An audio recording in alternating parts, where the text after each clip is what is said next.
Medinipur medical কলেজে প্রসূতির মৃত্যু ঘিরে উত্তেজনা। স্যালাইন দেওয়ার পর মৃত্যু এমনই দাবি করা হচ্ছিল মৃতের পরিবারের তরফ থেকে।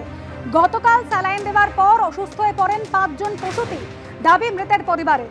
যদিও হাসপাতাল কর্তৃপক্ষের কোনো প্রতিক্রিয়া এখনো পর্যন্ত পাওয়া যায়নি। অভিযোগ খতিয়ে দেখা হচ্ছে জানিয়েছেন সিএমওএইচ।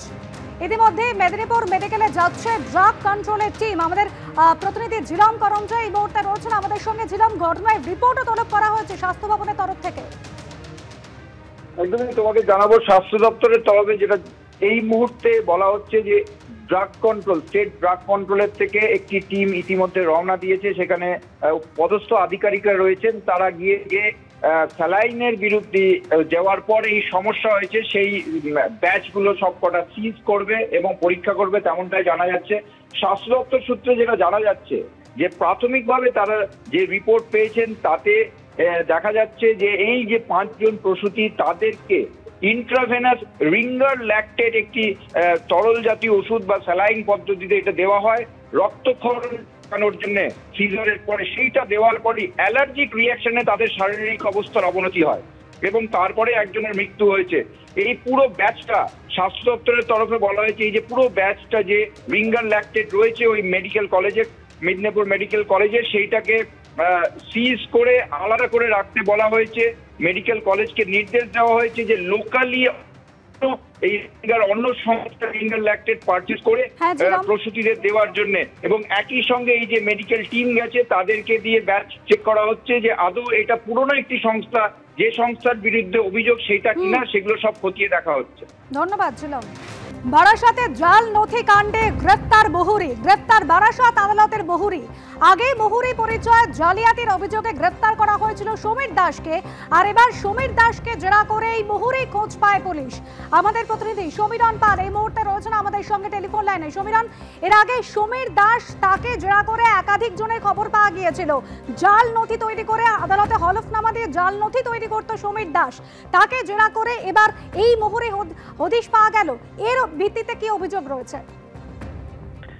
অনুসুয়া, দিবাকর বিশ্বাস হাওড়া থানা এলাকার বাসিন্দা। গতকাল রাতে বারাসাত থানার পুলিশ তাকে গ্রেপ্তার করেছে। আজ তাকে বারাসাত আদালতে পেশ করা হবে। আদালতের কাছে নিজেদের হেফাজতে চেয়ে আবেদন জানাবে পুলিশ। প্রাথমিকভাবে যেটা জানা যাচ্ছে যে দিবাকর বিশ্বাস বারাসাত আদালতের মুহুরি বলে সে নিজেকে দাবি করেছে, সেটা বিষয়টি খতিয়ে দেখা হচ্ছে। কারণ এর আগে তুমি জানো সমীর দাস বারাসাত আদালতের মুহুরি বলে নিজেকে দাবি করে, কিন্তু পশ্চিমবঙ্গ ল ক্লার্ক অ্যাসোসিয়েশনের বারাসাতের তরফ থেকে বলা হয় যে সমীর দাস নামে তাদের কোনো মুহুরি নেই। এবার বারাসাত আদালতে প্রচুর মুহুরি ঘোরাফেরা করে এবং নানা কাজকর্মে আসেন, কিন্তু তাদের কোনো বৈধ লাইসেন্স নেই। আর এবং পুলিশ সেটা কোনো লাইসেন্স ছিল না, কিন্তু তিনি বারাসাত কোর্টে যাতায়াত করতেন এবং সেখানে বেশ কিছু কাজকর্ম করতেন। এবং তার যে কাজের পদ্ধতি, অর্থাৎ নথি তৈরি করার যে পদ্ধতি, সেক্ষেত্রে বাংলাদেশের নাগরিকদেরকে এলাকার শংসাপত্র তৈরি করার জন্য তাদের ভারতে বসবাসকারী আত্মীয়দের ঠিকানায় সে বসবাস করছে এই মর্মে হলফনামা আদালতের মাধ্যমে সে তৈরি করত। তারপরেই সেই রেসিডেন্সিয়াল সার্টিফিকেট পাওয়ার পরেই কখনো আধার কার্ড, কখনো ভোটার কার্ড, কখনো প্যান কার্ড তৈরি করা হতো। এবং যেগুলো তৈরি করা হলে খুব সহজেই পাসপোর্ট তৈরি করা যায়। এরকম একটি হোয়াটসঅ্যাপ চ্যাটের হদিশ পাওয়া গেছে সমীর দাসের সঙ্গে বাংলাদেশি নাগরিকদের। সেই হোয়াটসঅ্যাপ চ্যাটটি পরীক্ষা করার জন্য তার ফোনটি ফরেন্সিক বিশেষজ্ঞদের হাতে দেওয়া হচ্ছে এবং ফরেন্সিক বিশেষজ্ঞরা ফোনটি পরীক্ষা করবেন। এবং দিবাকর বিশ্বাস তাকে সাহায্য করতে ওই সমস্ত নথি তৈরিতে প্রাথমিকভাবে পুলিশ জানতে পেরেছে। তুমি জানো এর আগে কৌশিক মণ্ডল এবং চন্দন চক্রবর্তীকে গ্রেপ্তার করেছে বারাসাত থানার পুলিশ। গতকাল তাদেরকে 6 দিনের পুলিশ হেফাজতে নির্দেশ দেয়। এই নিয়ে মোট তার 3 জন সহযোগী গ্রেপ্তার করা হয়েছে, কিন্তু বারাসাতেরই বাসিন্দা সমীর দাসের ঘনিষ্ঠ সহযোগী একজন সমীর দাস গ্রেপ্তার হওয়ার পর থেকে সে পলাতক।